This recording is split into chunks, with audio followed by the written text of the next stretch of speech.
Hey everybody, Sinister Lex here. It's Freelance Grinder Monday. Today we're talking about what is up with those friggin' Upwork tests. Alright guys, so if you've been on Upwork, you've taken one of the tests, you've probably taken one. If you haven't taken a test, well, that's your own freaking fault. I don't know what you're doing. Like, you should take the test. They're out there for you. They make your profile look good. They actually can be beneficial for you. But there's one thing we need to talk about and get out of the way here.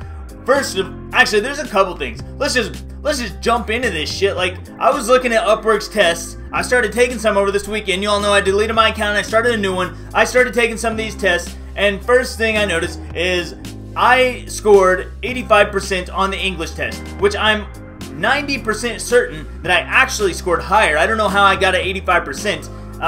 But I'm pretty sure I scored higher, so I don't know what's going on there. Anyway, it gave me a 4.25 out of 5 points, and that was below average, which seems really suspicious to me, considering how many freelancers come from third world countries and English isn't their native language. How did I get below average within 85%, which on a normal, like, standardized school testing scale would be a B?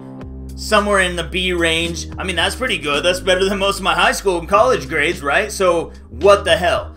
Anyway, I was getting really annoyed with these freaking tests because, one, whenever I was reading these this English test, it was all jacked up. There was grammar errors, there was spelling errors. I didn't understand the questions. The answers didn't make any sense. So I tried to pick the best answers, and I still got an 85%, and somehow I scored below average, below everybody else. So it makes me really mad, but I want to bring up a point. If this happens to you guys, you can hide this on your profile. It looks like you have to wait like 3 freaking months or something before you can take it again. Kind of a ripoff if you ask me. They should probably just fix their freaking test, but whatever. And by the way, I don't think the test has been updated since 2015, 2014. Whenever I joined and Upwork was Odesk, when I took the test the other day, it said Odesk up in the URL. I was like, what is going on? How have you guys not updated this shit in the last 2-3 years, whatever it's been? Like, why is it still the same? And why is it still the same crap? Anyway, I took some other tests, and the other tests I scored lower on, but I actually got a better score, like top 30%, above average, stuff like that. So I want you guys to know you can hide these things on your profile. You can go into your profile and you can look at all your tests, and if you don't have a score you like, you just hide it. It's not there. Nobody has to see it. You don't have to have it out there. You only want stuff that says at least above average, preferably top 30%, top 20%, top 5%, whatever. Like, that's what you want in there, because that makes you look good. And you want a bunch of these tests in there, so go in and take them. Like, I took ones that aren't really related to what I'm doing. I'm doing copywriting. There was marketing, advertising, blog writing, sales copy, customer service I haven't taken yet, but I will, just because to have it on there. I'm a good guy. I do good customer service. Make sense? So you guys need to be doing all these freaking tests. Like, you need to do them. Just do them. They're like even if you screw it up, you just hide it. But go in there and do some tests. But I wanted to talk about them because they really got on my nerves. I don't know who's writing these things up. Some of them are made better than others. Some of them don't make any freaking sense to me at all. And you would think English, being one of the most important ones, should actually be one of the tests that they put a little bit more effort into, because that's one that everybody is going to take. And if you're not a native English speaker, if you can't prove that from your profile 100%, you need that test. Like, you have to have it in there to prove you're fluent and stuff like that. Anyway, looking at the tests, there's all the tests, just they kind of add social proof for you. They add value, especially if you don't have a portfolio, right? Do some tests. If you don't have a portfolio, you need that in there. That's going to help you get clients. Gosh, there was something else I wanted to tell you and I can't remember. What was it? It was about these freaking tests.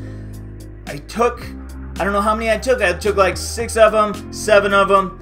I don't know. They're only like 40 questions long. Oh yeah, now I remember. I remember. Here's what I was going to tell you about these tests. So whenever you get on here and you're first trying to take the test, I noticed a bunch of them are grayed out. I don't know what was up with that, but I had to take the Upwork readiness test, which is open book, by the way. Make sure you use the book. I still got questions wrong on there, even though I used the book. Go figure. I don't know. It doesn't make sense. I searched every question out. So how did I get them wrong? I don't know. Anyway, they're in there. Take that test. That's going to give you a good test that you can score in those upper percents and have a test right away. And then once you take that test, the other tests unlock for you, and you can get in there and take those other tests. They go from gray to green, and you can start taking those and racking up points for your profile. Also, I noticed, depending on what you score, the test like shuts you off early now. Like you'll get to like 40 questions in, and there's 50 questions on the test, and it's like you're done, bro. It's like you're done. We know what your score is based on what you've answered so far. You're definitely not gonna pull it out of the hat here. Oh, I was so annoyed. Like I had a chance on the freaking the English test. It stopped me like 40 questions. It was like, you're done. You suck. And I was like, the fuck? Like I know this stuff. I sat here and I paid attention. I read it.